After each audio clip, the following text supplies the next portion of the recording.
you have to have the color theme of your Pokemon all the same on your team. So you can see Sierra here has went for a blue theme, playing the Alolan Persian, the Gastrodon, Metagross, Salamence, Thundurus Incarnate, and Garchomp, all with that nice hint of blue running throughout the team. I really like this team. Oh, it is so aesthetically pleasing. I am loving this Showdown format. On Aaron's side of the field, though, he's gone for a more green kind of vibe going on. We've got the Dragapult, Tyranitar, Comfey, Politoed, Ludicolo, and the Rillaboom. So the one thing that jumps out at me straight away at Aaron's side is being able to capitalize on the fact that both Pokemon have a touch of green in them. That Politoed, Ludicolo, Rain combination could be a strategy to bring right out into this battle. Yeah, it's a really fast kind of auto mode, isn't it? With the rain being brought by the Politoed, and then the Ludicolo taking advantage of that swift swim ability, doubling its speed in the rain and making it a big threat early on. The Gastrodon going to help out with that slightly, but then again, you know, the Ludicolo and the Rillaboom really do give that Gastrodon a lot of trouble, being 4 times weak to grass type attacks. The Comfey there's an interesting one as well from Aaron. I like that he's included one of those green flowers in the bunch of flowers for the Comfey, and gives Dragapult really nice support, as well as maybe the Tyranitar with that triage ability with the Draining Kiss that can activate potential weakness policies and things like that, and heal up the entirety of the team. But then you go back to Sierra's side of the field, she's got some really nice things to help her disrupt Aaron's side of the field. We've got that Persian as well, that obviously with the fake out parting shot, and can really slow things down if she decides to go down that route with it. That's the thing, on Sierra's side, there's so much disruption as well of offensive pressure. You know, you've got things like the Garchomp that we know can be really, really strong. And again, we know that Gastrodon can be disruptive with Storm Drain ability. The Persian as well, the Alolan Persian, we know that it can go for a lot of disruptive things in terms of Fake Out and Parting Shot. But the Thundurus as well, depending on what kind of ability she wants to put on there, if it's something like a Prankster variant, going for something like a Taunt to shut down opposing things on Aaron's side of things, or just try and get that advantage up on those special type moves, could be something to contend with. Yeah, and especially you mentioned the Thundurus there with the Defiant ability as well. You know, it might not get activated because there's no Intimidate on our inside of the field, but the ability to really, with an Assault Vest potentially, it's something that's being played a lot in Series 8 at the minute. It's going to be able to take those water type attacks, and potentially with the Gastrodon support there, it's not really going to be worried at all, and be able to do big damage to those grass types that are there, giving Gastrodon a lot of trouble, you know. So there's some nice options there for Sierra, and it's going to really make it difficult for Aaron to kind of utilize these automatic modes that he can take advantage of early on in this game. Yeah, I think synergy is going to be everything, so let's jump right into this match. And I want to see what these leads are going to be, how they're going to maybe pair up against each other, support the Pokemon out, and then bring some devastation to the Pokemon battlefield. Aaron is going to be bringing out the Tyranitar and the Dragapult, whereas it's going to be the Garchomp and the Thundurus on Sierra's side. Yeah, some nice leads here for Sierra here with the Garchomp instantly putting a lot of pressure onto the Tyranitar, but has to be very wary about the Dragapult that is currently the fastest thing on the field for Aaron. The Thundurus does have the ability to go for the Dynamax, go for an Airstream, but got to worry again about the Tyranitar. It's a little bit of checkmate on both sides of the field, where both players have Pokemon that can threaten the opposite side, but they're covering those threats very well, you know. It'll be interesting to see who will Dynamax, and if we do see a Dynamax turn 1, I'd imagine something like the Thundurus might switch out here.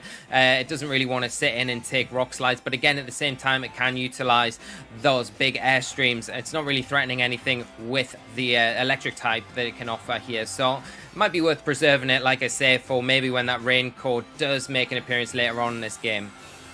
Well, it's just going to be a protect straight away from that Dragapult. Aaron just wanting to protect it from a potential Thunder Wave, and that's exactly what the Thundurus has gone here for, making use of its Prankster ability, having that priority, but it is going to be to no avail. The Garchomp, however, going to also capitalize on the fact that its partner Pokemon is up in the air, isn't going to take any damage from a potential Earthquake, but Tyranitar, on the other hand, is going to take a huge chunk, takes us down into the red, but not enough to pick up a KO, able to go for that Rock Slide in return. Again, not picking up any KO, but doing a huge chunk of damage to that opposing Thundurus. So I think Dragapult, you know, got away really well here, going for that Wise Protect.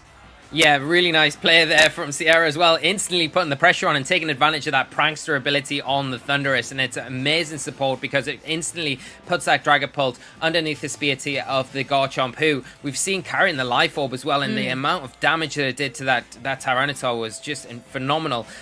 Going to be able to pick up the knockout onto that the next turn, so whether Aaron adjusts or not, the Dragapult's still going to be a little bit threatened, you know. It is going to be able to take the Earthquake and maybe return with the Dragon Darts that will do big damage to the Garchomp and Thundurus. So Sierra does have to be a little bit careful all the same, because unless the Earthquake does take it down, then the Dragapult is going to be able to utilize at least something going into this next turn.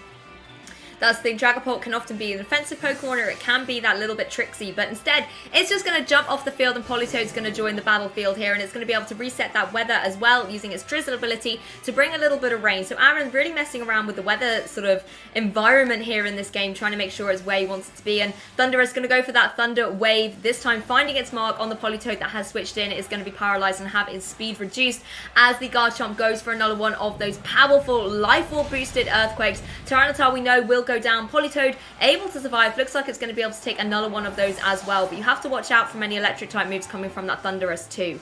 That's something Politoed's not going to appreciate.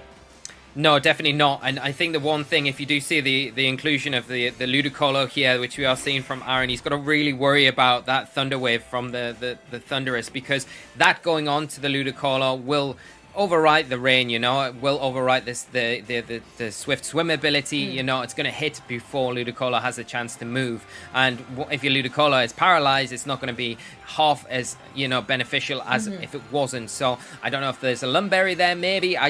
You wouldn't have thought so, but if, you know, Aaron can try and get rid of this Thundurus with maybe a Protect on the Ludicolo, maybe a Scald into the Thundurus, that'd be a really nice way to get around the Thundurus and allow the freedom for Ludicolo to kind of really start doing a lot in this match. I mean, that's the thing, the Ludicolo can apply a lot of pressure here. You know, it doesn't have to worry too much about the Earthquakes, and it can deal some really good damage in return to something like the Garchomp. It is going to have to take that Thunder Wave like you mentioned there, Lee, and this is now where things can get a little bit interesting with any potential paralysis coming into play, particularly if Rock Slides are also going to throw flinch chances in there too. The Politoed, however, just going to eat its berry, going to regain a little bit of HP. You know, it did take a decent chunk of damage from that Rock Slide, but this is where things get very interesting. Ludicolo able to break through both the flinch chance and the paralysis and go for that Ice Beam, and we know Garchomp is a Pokemon that drops to almost anything ice in any kind of way. It doesn't like ice, basically, Lee, and with a critical hit as well, it's going to be not able to survive that, will return to the Pokeball, and Ludicolo revealing the little Life Orb on there as well. The Scald as well, Politoed breaking through the flinch and the paralysis, and is able to pick up a KO, so a double KO there for Aaron. This is definitely putting the momentum into his favour.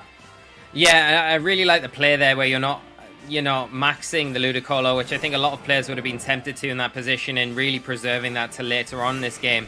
The paralysis here causing a lot of issues, because now Ludicolo, like I said, hasn't got that advantage of the rain, has got obviously the advantage of the water types being boosted, but at the same time you're going to be hit before anything else. You're able to get your attack off, which kind of puts you a little bit on the back foot, but we do know that the Dragapult is in the back. One thing that can come in and really give Salamence and Metagross a hard time, the one thing that you would think here is coming out from maybe Sierra, is the Bulldoze weakness policy Metagross, it max, and start doing some really big damage to Aaron's side of the field. So he's going to have to kind of plan around this. Maybe get a Scald off with the Politoed into the Metagross is the best way to go forward. But then it's not out of the realms of possibility for Sierra to Dynamax the Salamence as well, who could also have a really good matchup here in front of this Rain pair.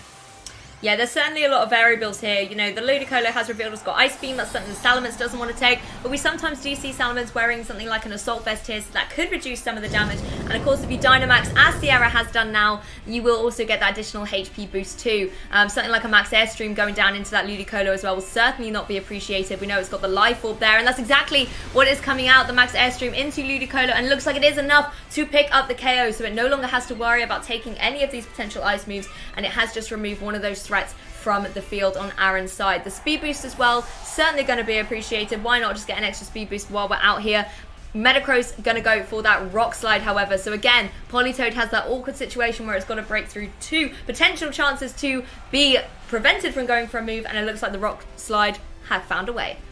Yeah, really unfortunate flinch there, because what's going through my head right then is maybe there's a Perish Song coming off that Politoed. Maybe this is the time where you get your Perish Song off. And it's really unfortunate if that was what Aaron was clicking, because the flinch there, obviously a nice play from Sierra, maximizing her, you know, turns and fishing for the flinch and getting it, and really paying off here and putting her in a great position, because with that Airstream boost now that the Salamence has got access to, it's going to be able to outspeed the Dragapult and put a lot of pressure on that side of the field, and Metagross in a position now to pick up the knockout onto the Politoed. So Aaron in a really difficult spot, and it's all down to that Thunderous early game, and with those paralysis, the Thunder Waves really making it difficult for maybe the things that Aaron would lean on to start cutting through the threats on Sierra's side of the team. A nearly impossible job. Yeah, I think you're right there, Lee. Getting the max airstream is critical there for Sierra. The speed boost just puts her at such an advantage when that Dragapult that, had already been revealed would rejoin the field. And Aaron has now got it here, still has access to his Dynamax, so going straight onto the Dragapult here. And this is something that we are very familiar to see ever since Dragapult did join us here in Pokemon. It's able to be one of the key Dynamax Pokemon, can go for some really very powerful max Phantasms. And that's something that the Metagross certainly is not going to appreciate, especially if there is a helping hand boost on that Dragapult. Salaman's going to go for another max airstream though, targeting down into that Politoed and just removing it from the field, leaving Aaron with just one remaining Pokemon. It is his Dynamax, he's still got those turns to go through, and depending how much offensive pressure Dragapult can do, this could give Aaron a slight window into trying to come through this game 1.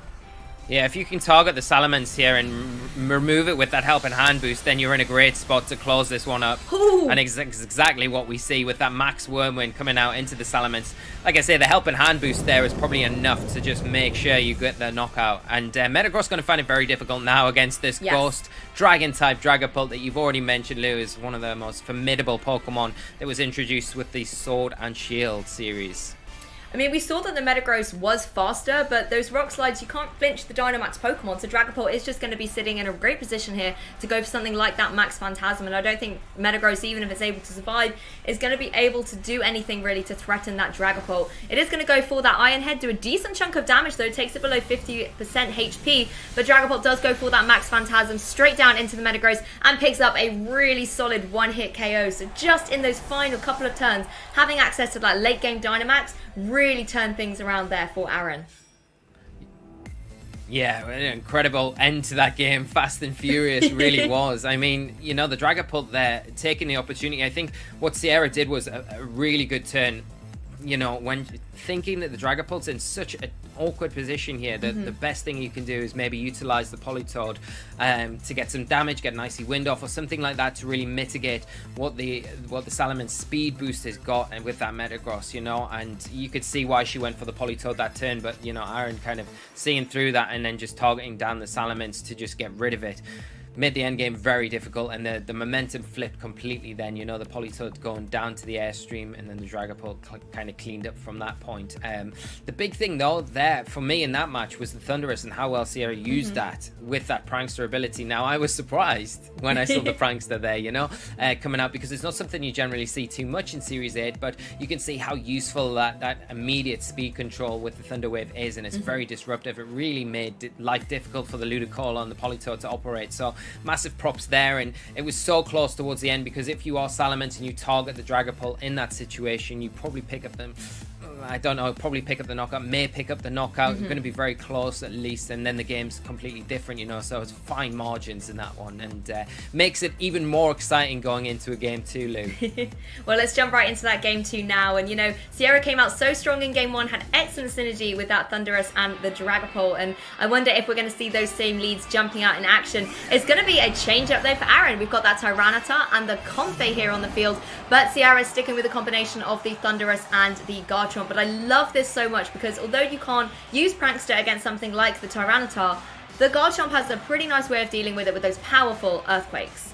Yeah, and we saw from game 1 how much damage an Earthquake did from the Garchomp. So, if you are Aaron, you've got to be very wary about that. Tyranitar, one of those Pokemon I'm not too worried about getting paralyzed, it would much prefer that than getting one of the maybe other status conditions that it's prone to. And the Comfey next to the Tyranitar is really nice, because you're going to be able to maybe activate a weakness policy. You can attack the Garchomp for good damage with Triage, Draining Kiss, and you can also support the Tyranitar and top up that health if you need to with that floral healing that we know that Comfey commonly carries. So Tyranitar, great Pokemon here, especially if it clicks that Dynamax button now and reduces the damage from the Earthquake potentially coming out from the Garchomp, which we know did so much work in that first game.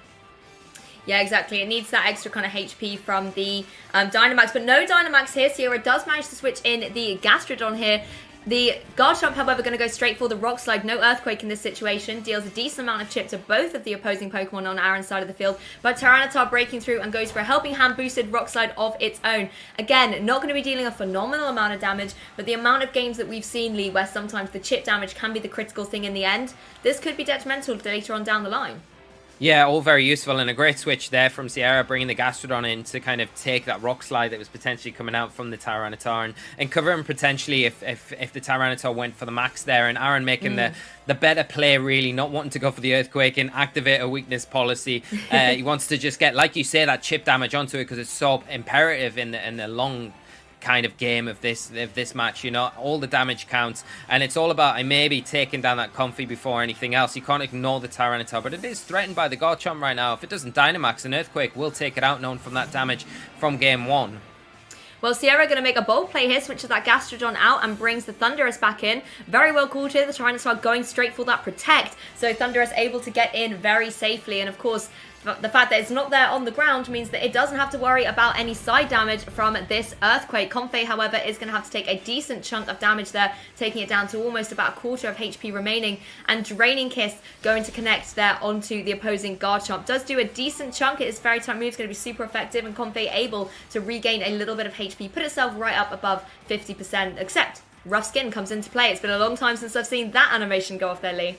Yeah, Rough Skin taking a little bit of chip damage along with the Sandstream here on the field. And, you know, the interesting thing there was that the Comfey didn't go before the Garchomp. Normally with those draining type moves, Triage will kick in, which is Comfey's ability, one of its abilities, and be able to pick up the knockout here, which changes the game completely, because at this next turn, Aaron would be in a position to actually knock out the Garchomp if that Triage was present, and that protects your Tyranitar to go after the Thundurus. Like we were mentioning earlier on, if you can remove the Garchomp, then the Tyranitar has a pretty easy time. But because of that Triage and not being able to pick up or be present to knock out the Garchomp, it makes things even more difficult for the Tyranitar this next turn, where you could take an Earthquake from the Garchomp, and again, you are in range if you don't go for that Dynamax. Yeah, it certainly does eliminate an option there for Aaron, but he still has access to his Dynamax, and that's exactly what we're seeing playing out into this turn. It's going to be that Tyranitar going into the Dynamax form, and this is something the Thundurus does have to be careful about. Something like a Max Rockfall here is going to be able to deal a huge chunk of damage, and of course, you cannot use Prankster Reaves against the Tyranitar, so Sierra doesn't have a way of slowing it down at this stage. Garchomp just going to go straight for the Protect here, doesn't want to take any potential Fairy-type moves from the opposing Comfey, but Thundurus going to go straight for that Thunderbolt into Comfey and just remove it from play anyway, and I really like that play. They're protecting up the Garchomp a little bit, doesn't have to worry, you can remove the Comfey from play here, but it is going to be potentially a little bit of a sacrifice here for the Thundurus. It is going to have to take that Max Rockfall, picks up a very solid KO, and Sierra no longer has access to that Pokemon to have that good synergy with the Earthquakes coming out from the Garchomp. Yeah, it's going to make it difficult to utilize those moves, and you know, Garchomp not in the really healthiest of positions where you would want to maybe max it, because that's also an option going into the next turn. You max Garchomp, you go for the max Quake into the Tyranitar, and maybe hope that is enough to pick up the knockout, and especially with the Life Orb boost there, it may do. And a really nice shout from you there, Lou, in that previous turn, just mentioning again that, you know, Tyranitar doesn't have to worry about those Thunder Waves because of the Dark typing, and not really affected by that Prankster ability. It is immune to that. So the perfect Pokemon here for Aaron to kind of take advantage of that Thundurus coming onto the field, as well as threatening it. I mean, Aaron is able to now bring the Dragapult here onto the field, and the one difference on Sierra's side is, you know, there isn't the speed reduction going on at the moment. You know, there aren't any paralyses, Thunder Waves, I guess, being thrown out, lowering the speed of the opposing side of the field. There's no Airstreams, for example, boosting up the speed that way either. So Dragapult is going to be in its element a little bit more to apply a lot of pressure with some of the big damages that it can deal out. Yeah, and it's not going to have access to Dynamax, which is kind of what we know it for, and being able to get that huge damage. But again, you've got Tyranitar if you are, and to take advantage of the really dominant damage here. And Garchomp's in a bit of an awkward position where it wants to Earthquake, but again, on the other hand, it doesn't, because obviously it means protecting your Metagross, and it means probably activating a weakness policy, which could really hinder the ability for you to kind of go forward in this match. The one thing that Sierra does have is the Metagross, and if that does potentially have a weakness policy itself, then Aaron's got to be the one that's careful about what attacks it hits into that Metagross with. And of course, Sierra still has access to their Dynamax, and that's exactly why we see a Dynamax Metagross here on the field. It can apply a lot of pressure to the opposing side here, going for some of those powerful max moves. Dragapult going for those Dragon Darts. It would have been nice to have seen a little Dreepy going into the Garchomp, but instead it's going to find its target on one on Metagross and one on that Gastrodon, both of who are going to be able to take that much better than the Garchomp would have had. Tyranitar going for that Max Knuckle though, and this is where things get really interesting. It does a decent amount of chip to the opposing Metagross, but critically will boost up the attack stat on both of Aaron's Pokemon here, and that's something Sierra has to bear in mind and try and find a way to eliminate the threat on Aaron's side. That Max Steel Spike, however, going to go into that Tyranitar, do a decent amount of damage, and also, you know, in face of an attack stat being boosted on the opposing side, Sierra's now able to boost up the defense on her side of the field.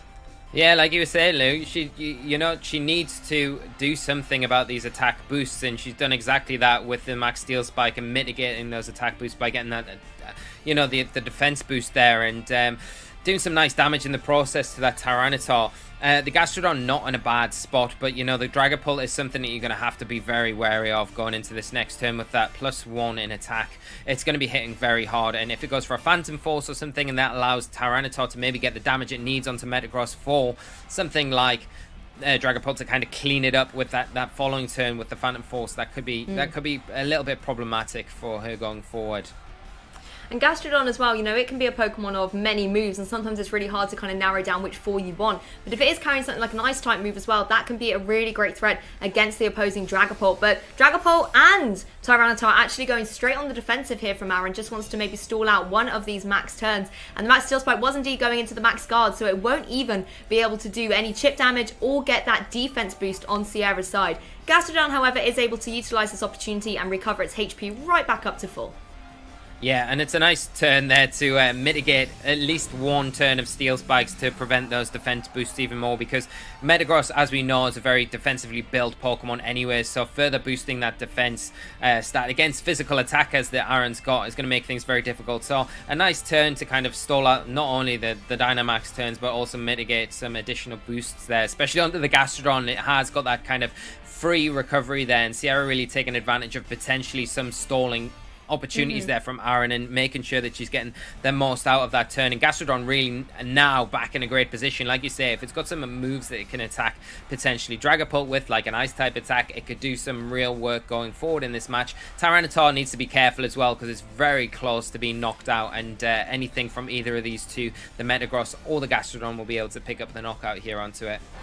Well, the Dragon Darts coming out from the Dragapult, going to be able to connect onto the opposing side again, not dealing too much damage to the opposing Metagross or to the Gastrodon either, but you have to chip away when you know that it's got access to recover. The Assurance, however, going to be able to follow off into the opposing Metagross. That's certainly going to deal a lot more damage and activate the weakness policy while the Metagross is still to move. Goes for that Max Steel Spike thanks to the boost as well, going to deal even more damage. Not that it really needed it with the low HP that Tyranitar had, but it just guarantees a KO either way. It means Metagross can be even more assured and will be able to get that defense boost up once again on Sierra's side of the field. Gastrodon is going to be appreciating that for sure, as it also goes for an Acid Armor. So Gastrodon making sure that it is here to stay the rest of this game too here. The defense really skyrocketing there for the Gastrodon.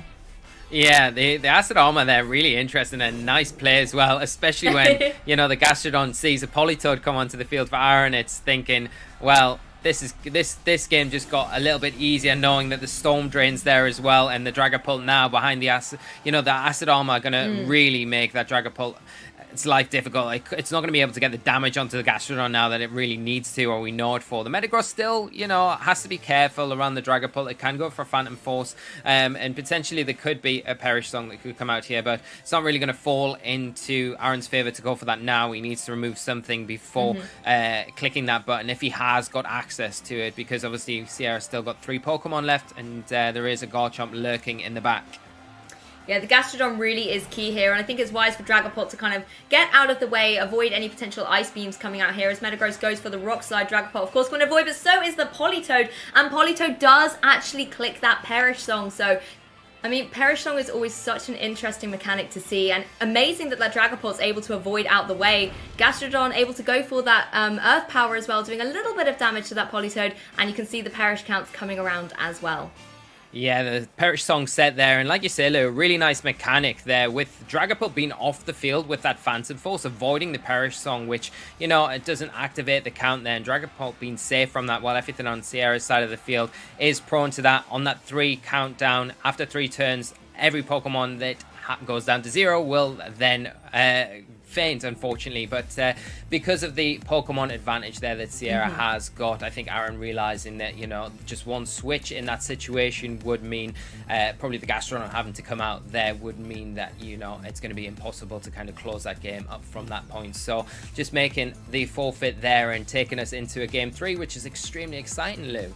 Yeah, I certainly love a Game 3 lead, but I mean, interesting play there going for that Perish Song and, you know, being able to capitalize on the fact that the Dragapult was able to avoid hearing the song. But, you know, Sierra had that endgame in play. She had the advantage. There was a Garchomp hiding out in the back. So even though it was a shame that Gastrodon had really been able to kind of bulk itself up on the field and then the Perish Song came in as a really, really good counter, Sierra was able to counter that as well, knowing, you know, Gastrodon, I could switch you out, I could bring my Garchomp back in, whereas, unfortunately, Dragapult then just wouldn't, I don't think, have been able to do enough to win it there for Aaron. So amazing that we've got a match apiece. I'm so looking forward to jumping into Game 3. It's always nice to see in that kind of situation where there's no more plan Bs, essentially. You know, you've taken your 1 loss, you've got your 1 win. You have to win the next one to win the set. Always a really interesting mind game to go into.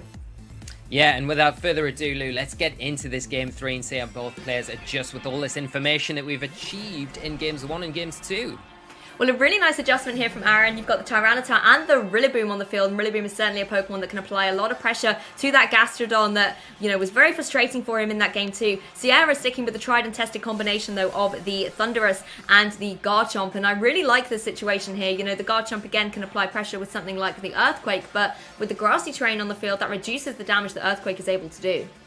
Yeah, and the inclusion of the Rillaboom here is a really nice play from Aaron. It gives them fake-out support. Allows him to disrupt things like the Thundurus, the Garchomp here if he decides to go down that route. But the big thing is, like you've mentioned, the grassy terrain, reducing that power of the Earthquake. You know, it's going to be nowhere near as powerful with the grassy terrain in effect on the field and really hinders the ability of Garchomp to function like it did in the previous 2 games. So it'll be interesting to see if Aaron keeps it on the field or whether he switches it out for something in the back. Sierra, sorry, switches out for something in the back. But if she's got the Gastrodon again, it makes things very difficult to bring it with the Rillaboom and that grassy guy present on the field for Aaron. Well, she certainly makes a switch, and we've got a Dragon combination out on the field, and that Intimidate going down against both these well-known physical attackers can be critical for Sierra later on the Grassy Glide as well. You know, taking that priority while the grassy terrain is in field, Salament's really going to not mind taking that at all, and it allows the Garchomp to be able to capitalise on this situation here, going for that Swords Dance. Assurance is going to follow up, though, do some more damage to the Salamence. It does take a heavy hit to its HP, but I think the critical thing here is you're lowering the attack of the opposing Pokemon. Your Garchomp is able to get its attack up to a really pressurizing situation here, and Sierra definitely has, you know, the advantage here with that Garchomp being able to apply a lot of pressure, particularly if she maybe wants to even Dynamax it. Yeah, taking away the disadvantage of the grassy terrain and the opportunity to go for the Swords Dance there was a really key turn, you know. Now, like you say, if you want to go for the Dynamax, you don't really care about the grassy terrain. You can go for those Max Quakes into the Tyranitar on the +2 after the Swords Dance. It's going to be more than enough to really pick up the knockout onto the Tyranitar. Or even, you know, a Max Wormwind into the Rillaboom. It's not going to enjoy taking an attack like that. And the additional attack drops from Sierra's side of the field with a combination like that could be really useful to slow down the physical setters on Aaron's side of the field. Salament's proven again why it's good in this combination. You know, the double dragon there with that Intimidate really making things a little bit more difficult for Aaron's side to gain and then build that momentum that he was doing so well in the previous games. And I like this play here by Sierra. You're putting the Salamence in the back. Although it doesn't have a lot of HP, you can then Intimidate later on in the game. Rock Slide manages to connect on both the opposing Pokemon. You can see the amount of damage it's able to deal. You know, Tyranitar can normally take those all day long, and it does almost 50% to it. Unfortunately, Thundurus is going to have to take a Rock Slide in return, but thanks to the Intimidate drop there, going to be able to survive. And, you know, it's going to be interesting if that little bit of chip damage as well is going to put it below 50% HP. Yeah, the nice thing there about getting the Thundurus back onto the field, you're not only preserving your Intimidate with the Salamence for later on in this game, but you're bringing the Thundurus onto the field as that Ludicolo comes onto the field for Aaron. And again, you've got access to that Thunder Wave that can really slow down and make things very difficult for that Ludicolo to operate. We've seen already how much that Rock Slide from the Garchomp has just done to the Ludicolo, kind of made it very difficult to choose that as your option of a Dynamax Pokemon, especially with the inclusion of Thundurus there, with the threat of the Thunder Wave. So Garchomp being a very, very disruptive Pokemon right now. Got to be a little bit careful with it, but if, you know, Sierra, you've got the opportunity to go for that Dynamax at any time you want and really take advantage of these Sword Stance turns that you got earlier on in this game. Well, going to be no switches here, but a little bit of defensive play there from Aaron onto that Tyranitar. It is going to be able to not take any damage from this Rock Slide of the Garchomp. However, Ludicolo, not so nimble, not able to dodge out of the way, and Sierra is going to be able to pick up a really solid KO there against the Ludicolo, a Pokemon that could apply a lot of pressure to some of the Pokemon choices she has on her team. Thunderbolt going to go straight into that Protect, so Tyranitar able to hang on, but my question to you, Lee, is what on earth can Aaron do to stop this Garchomp? Yeah, I mean, it seems very difficult at this point. You maybe want to look at potentially maxing your Tyranitar, but even at that point, if the Garchomp maxes at the same time, the Max Quake that you're going to get and take in that turn, it's probably too much to really take advantage of the Tyranitar. Maybe you get a Weakness Policy activate. I don't know if that would be enough to really get rid of the Garchomp. It's already such a very well defensively built and offensively built Pokemon. If you decide to go down that Dynamax route with the Garchomp, we've already seen the Comfey. Aaron hasn't brought it maybe to this battle. We haven't seen it yet, but you know, it's not really an option there. The one thing that he has got is this Dragapult, which comes onto the field now, and it's still got to worry about the Thunder Wave support that this Thundurus is providing. So you've got to protect the Dragapult, get rid of the Thundurus, get rid of that threat, and then use Dragapult to deal with the Garchomp almost.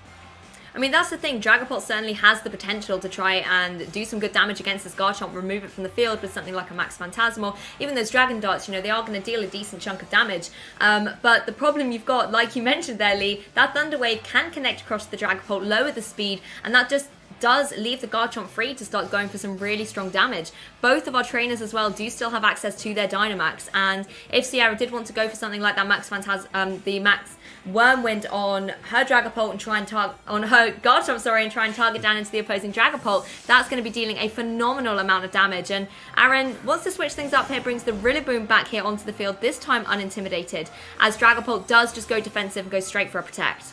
Yeah, it's a nice play here, protecting the Dragapult from that potential Thunder Wave, and also getting the Rillaboom onto the field, which the next turn potentially has Fake Out support, which we actually haven't seen yet, but you would assume that it has got to really prevent that Thunder Wave going onto your Dragapult the next turn. Garchomp going to take advantage of just being able to throw out damage, though, from its side of the field, and get a nice big chunk of damage with that Sword Dance Rock Slide onto the Rillaboom, taking it just below 50% health. Yeah, there's a lot of interesting kind of key mechanics here going on as well. That grassy terrain regaining a little bit of HP on the Pokemon who obviously are grounded onto the grass as well. But the sand activating first of all, and you know, you saw it chip that Rillaboom down to below 50% before the grassy terrain could activate as well. That could be a critical calculation for Sierra to bear in mind. Yeah, and I think, you know, this next turn is a tricky one, because if you haven't got Protect on Thundurus, then you are prone to potentially going down here, you know. You could, Dragapult could max, could go for the Max Wormwind into the Thundurus, double up in that slot with a Fake Out, prevent it from getting the Thunder Wave off, reduce the attack damage on the Garchomp, at least by one stage, and potentially that would be enough to take maybe a Max Wormwind in return.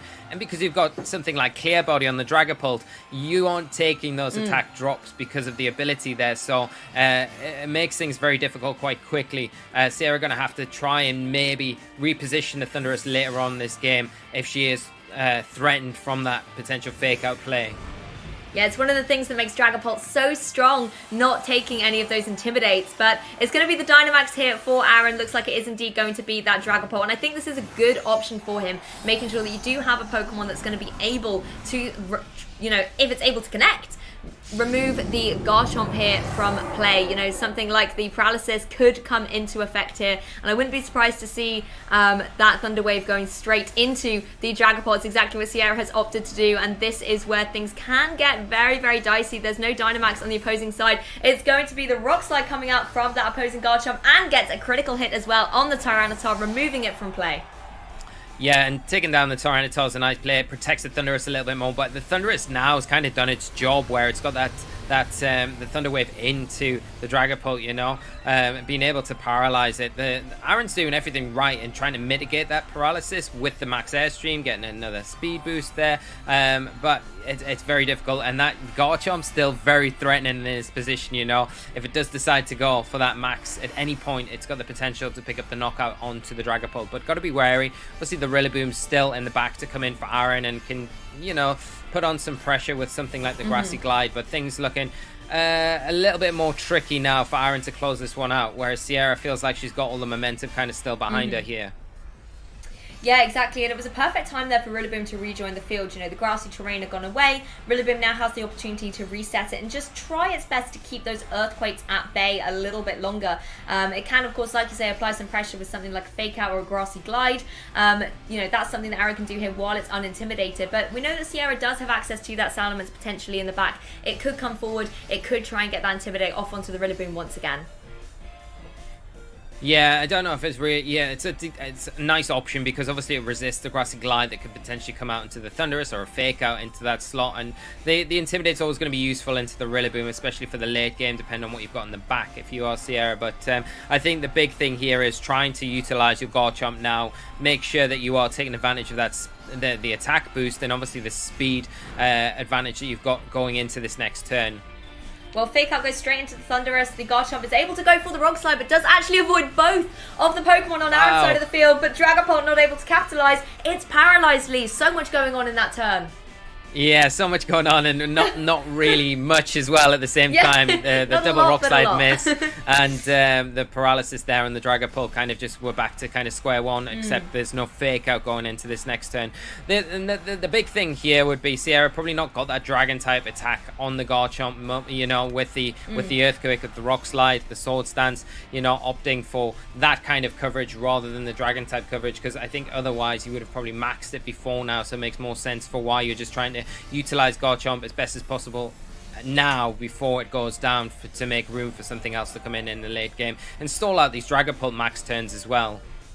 Yes, and of course we haven't seen Sierra's fourth and final Pokemon either. Garchomp will fall victim to the Grassy Glide. Rillaboom is going to have to take a little bit of rough skin damage in retaliation as well, but it does give Sierra the opportunity now to bring in a Pokemon from the back and try and keep the momentum going on her side of the field. Thunderous is going to also fall victim to the Max Phantasm, so you know, really good there from Aaron being able to pick up the solid KO, but the only interesting thing is due to the fact that both Pokemon have gone down, you don't get that secondary benefit of kind of the defense drop from that Max Phantasm, so that does give Sierra a little bit of an insight coming in with the Salamence and a partner Pokemon in the back, but that Salamence is at really low HP there, Lee.